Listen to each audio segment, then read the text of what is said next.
알아두면 좋을 경제 뉴스 이해하기 쉽게 전해드리는 경제 속 시간입니다. 이성일 선임 기자 나왔습니다. 안녕하세요. 네, 안녕하십니까? 네, 우리 오늘 전월세 전환율, 즉 내가 지금 사는 전세에서 월세로 바뀌면 얼마 내야 되는지 그렇습니다. 그 얘기를 해보기로 했죠. 네. 말씀하신 대로 그 정확한 개념인데요. 그 정부의 어제 대책을 좀 얘기하기 전에 우리 실생활에서 활용할 수 있는 예부터 한번 먼저 좀 알아보고 갈까 합니다. 네. 그 세를 구하러 이제 부동산에 가보면 같은 넓이 집에도 전세, 월세 다 있고요. 보증금이 또 서로 다릅니다.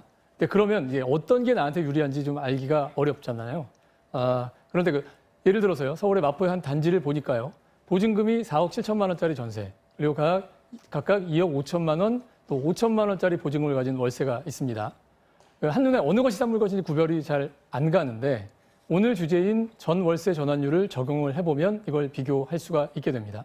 보증금을 5천만 원만 남겨두고 각각의 매물을 월세로 환산을 해보면 각각 140만 원, 137만 원, 그리고 마지막 물건은 원래와 같은 150만 원으로 월세가 계산이 되고요. 이 기준에 따르면 2억 5천만 원짜리 반전세 물건이 가장 싸다, 이렇게 할 수 있는 거죠. 지금 계산에 적용한 전 월세 환산율은 현행의 산식에 따르는 건데 정부가 이제 어제 계산식을 바꿨으니까 이 계산 결과도 약간은 달라질 겁니다. 제가 한 계산 직접 해보시려면 정부가 운영하는 사이트인 렌트홈에 가보시면 도움을 받을 수가 있습니다. 네, 얼른 듣기로는 정부 계획대로 전월세 전환율이 4%에서 2.5%로 낮아진다고 하면 월세 새 들어 사는 세입자한테는 확실히 유리하다, 이렇게 생각하면 되는 걸까요? 네, 모든 세입자는 아니고요. 지금 전세로 살고 있는데 그거를 월세로 바꾸는 경우에 그런 경우에 이제 적용이 되는 겁니다. 1억 원 보증금을 연 400만 원의 세로 바꾸온다, 이러던 것을 이제는 이제 250만 원만 내면 되는 거니까요. 전세금 5억 원짜리를 예를 들어보면요. 보증금은 1억 원을 남기고 나머지를 월세로 바꿀 때 현재 기준에 따르면 133만 원을 월세로 내야 되는데 새 기준을 적용하면 83만 원으로 낮아집니다. 세입자 부담이 지금보다 한 60% 수준으로 이제 낮아지는 거죠. 근데 거꾸로요. 집주인 입장에서 이걸 생각을 해보면 전세 5억 원을 받던 집을 월세로 돌렸는데 한 달에 80만 원 조금 넘는 세를 받는다. 이렇게 되면 너무 이게 낮은 거 아닌가, 이런 생각을 할 수 있을 것 같고요.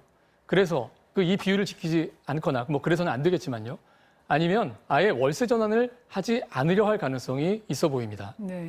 결국 정부가 어제 내놓은 대책은 전세가 사라지고 월세가 늘어날 것이라는 시장 예측이 나오니까 이것을 막기 위한 걸로 이게 봐야 할 것 같습니다.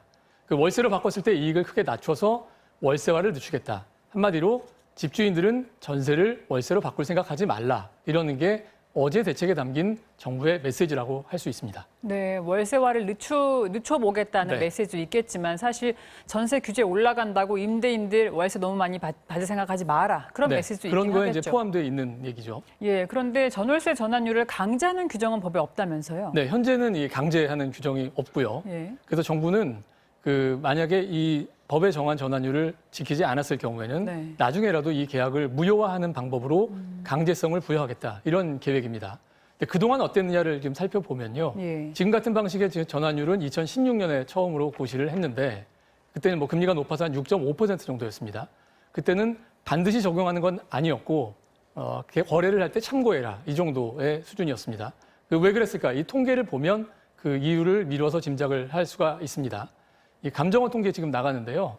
서울 강남 지역의 전환율은 기준에 거의 근접한 4%대지만요. 일부 지역은 8%대로 기준의 2배가 됩니다. 또 같은 경기 지역에서도 아파트냐 주택이냐에 따라서 이 전환율에 큰 차이가 납니다. 당연한 얘기지만 강남 집주인들이 선하거나 또는 주택을 빌려주는 집주인들이 악한 마음을 가져서가 아니고 지역의 특성, 주택의 성격, 이런 여러 가지를 반영한 가격이 그렇게 만들어져 왔던 거거든요. 그런데 이걸 법으로 정했다고 해서 한꺼번에 강제로 시행을 한다. 이렇게 되면 사람들이 지키기가 어렵고 또 부작용이 생길 거라는 걱정을 했던 것 같습니다. 그래서 당초에 이 전환율은 임대사업자로 등록한 집주인들에게만 강제 적용을 했던 거거든요. 자, 근데 이제는 이제 모든 집주인들에게 모든 이제 전월세 거래에 이제 적용을 하겠다고 하는 거니까 굉장히 기존의 틀을 크게 바꾸는 조치를 정부가 한 거니까요. 과연 어떻게 될지, 또 실효성을 높이기 위해서 정부가 좀 해야 될 일이 많아 보이는 부분이긴 합니다. 거꾸로 집주인들 중에서는 반대로 월세를 전세로 바꿀 때, 네. 즉 전세에서 월세 갈 때 비율을 네. 거꾸로 월세를 전세로 바꿀 때 똑같이 적용할 수 있는 거 아니냐. 네. 그러고 싶다라는 그런 질문을 가진 분들도 있다는데 이렇게 되면 유리한가 보죠? 예, 집주인들에게 좀 훨씬 유리하죠.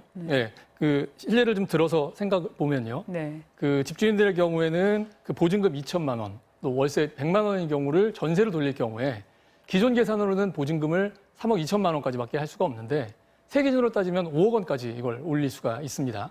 그러니까 말하자면 새로운 식은 전세를 월세로 돌리는 집주인에게는 불리하고 거꾸로 월세를 전세로 돌리려는 집주인에게는 유리한 겁니다. 이제 정부는요, 이 세 공식을 이런 방식으로 전세금을 올리는 데는 사용해서 안 된다 이렇게 못을 박았지만 좀 불안한 면이 있습니다. 뭐 정부가 쓰지 말란다고 해서 이 공식을 쓰지 못하는 건 아니고 정부가 계산식을 공식화하는 순간에 혹시 전세값을 올리는 근거로 활용되지 않을까 이런 이제 걱정을 할 수가 있는 건데요. 뭐 어쨌든 정부가 그 임대차 시장의 룰이 아니라 이 가격을 통제하는 수준까지 나가면서 생기는 몇 가지 이제 복잡한 일들이 생길 것 같은데 과연 기대대로 시장의 안정을 가져올 수 있을지 정부가 계속 꼼꼼하게 지켜봐야 되는 상황인 것 같습니다. 네, 오늘 말씀 잘 들었습니다. 네. 감사합니다. 네, 감사합니다.